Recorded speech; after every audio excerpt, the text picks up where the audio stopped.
I do want to say that I think we have had a really good relationship with China lately, and we're getting along with them very well. They've been very fair on our trade deal, honestly, and I hope we're going to have a great relationship. It's a big, strong, powerful country. We're more powerful than they are. We have much better military equipment than they do, but we are getting along with them very well. I'm getting along with President Xi very well. We speak often. And with all of that being said, and I understand what you're saying, but I think we're getting along with China very well. Mr. President, you want to send more weapons to Ukraine, as you said last night. Last week, the Pentagon paused some shipments of weapons to Ukraine. Did you approve of that pause? We want to put defensive weapons because Putin is not, he's not treating human beings right. He's killing too many people.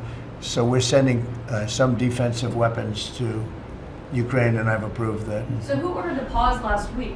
I don't know. What did you tell me? I think that's a question for the Pentagon. That was a war that should have never happened, and a lot of people are dying, and it should end. And I don't know. We get a lot of bullshit thrown at us by Putin. For you want to know the truth. He's very nice all the time, but it turns out to be meaningless. Do you want to sanction him? Lindsey Graham has a sanctions bill on Russia. Do you want him to vote? I'm looking at it. Yeah, no, I'm looking. The Senate is passing and passed a very, very tough sanctions bill. Yeah, I'm looking at it. Can you sign that? It's an optional bill. It's totally at my option. They passed it totally at my option, and to terminate totally at my option. And I'm looking at it very strongly. Questions on Gaza with the Prime Minister, and there's reports that you're meeting with Netanyahu again tonight. Is that accurate? Yeah, I am. He's going to come over again tonight. We're talking about Gaza. Mostly Gaza right now.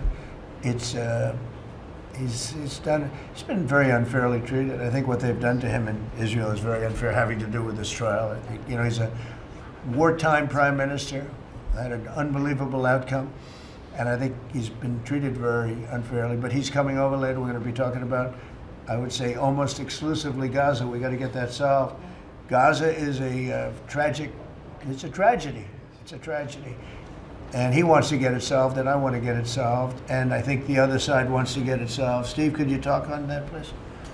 We're in proximity talks now, and we had 4 issues, and now we're down to 1 after 2 days of proximity talks.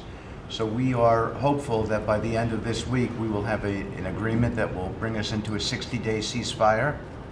10 live hostages will be released, 9 deceased will be released. We're meeting at the President's direction with all the hostage families to let them know, and we think that this will lead to a lasting peace in Gaza.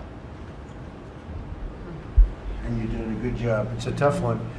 It's a tough one. A lot of hate, It's called long-term hate, but we think we're going to have it solved pretty soon, hopefully with a real solution, a solution that's going to be holding up.